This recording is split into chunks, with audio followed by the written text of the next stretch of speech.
الحمد لله الذي بنعمته تتم الصالحات، والصلاة والسلام على سيد الكائنات محمد وعلى آله وصحبه أجمعين. أما بعد، لائق صدر کریم، علماء کرام اور برادران ملت اسلامیہ، السلام علیکم ورحمۃ اللہ وبرکاتہ۔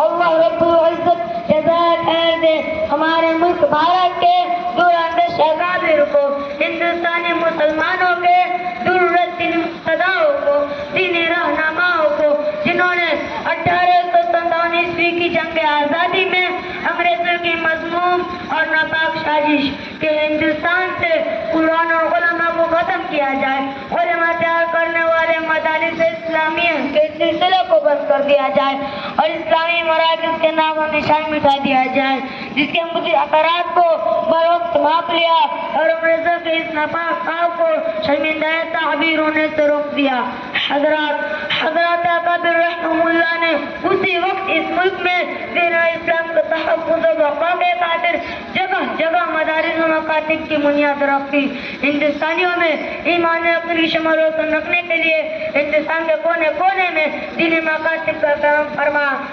قیام فرمایا اور اپنے خون جگر سے ان دینی اداروں کی آبیاری و آبپاشی کی، کیونکہ ہمارے اکابر اور پیشے و بزرگ اچھی طرح جانتے تھے کہ جب تک مسلمان قرآن و سنت سے جڑے رہیں گے ان کے دلوں میں دن پر من مٹنے کا جذبہ باقی رہے گا، جب تک ہندوستان میں یہ مدارس باقی رہیں گے اسلام کی شمع روشن اور آبپاش رہے گی، جب تک دینی مکاتب آباد رہیں گے مسلمان اپنے عقائد اور افکار و خیالات میں پختہ رہیں گے اور اسی کی بدولت ہر میدان میں انہیں فتح و کامیابی نصیب ہوگی۔ محترم حضرات، ان مدارس و مکاتب کی اہمیت کے بعد میں آپ کو کہاں تک بتاؤں، حقیقت یہ ہے کہ یہی وہ مدارس ہے جن کی بدولت ہمیں ایمان نصیب ہوا، انہیں اداروں سے ہمیں وحدانیت کا درس ملا،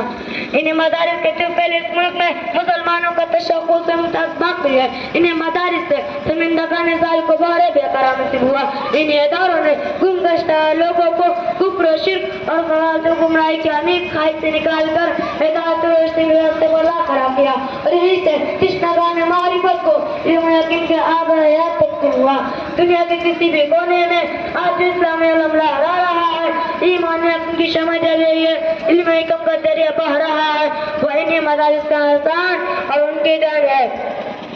اس لیے مسلمانوں خواب غفلت سے بیدار ہو جاؤ، اگلوں کے راستے استعمال میں لاؤ، مدارس کی اہمیت کو سمجھو، مکاتب دینیہ کے فائدے کو محسوس کرو اور دینی اداروں کے قیام کے ساتھ توجہ کرو، مدارس سے عمل ترقی اور مسلم تعاون کرو۔ اگر ان حالات میں بھی ہم بیدار نہیں ہوئے، اپنی غفلت اور لاپرواہی ختم نہ کی، ذمہ داروں مدارس سے ہاتھ نہ بانٹا تو ہندوستان سے اسلام کا نام و نشان مٹ جائے گا، ایمان کی روح پرواز کر جائے گی، مسلمانوں کا امتیاز ختم ہو جائے گا اور صرف اتنا ہی نہیں بلکہ مدارس کو ترقی میں دشمن کرنے والا موجودہ ہندوستان تباہ و برباد ہو جائے گا۔ لہذا ضرورت ہے اس بات کی کہ ہم ملک اور خطے اور گوشے میں مدارس اسلامیہ کی شرح کاری کریں اور جو موجود ہے ان کی آبیاری و آبپاشی کریں اور عام میں ان کی سرکرد و شہادی کی فکر کریں۔ اس سے چند باتوں پہ میں اپنی تقریر کو ختم کرتا ہوں۔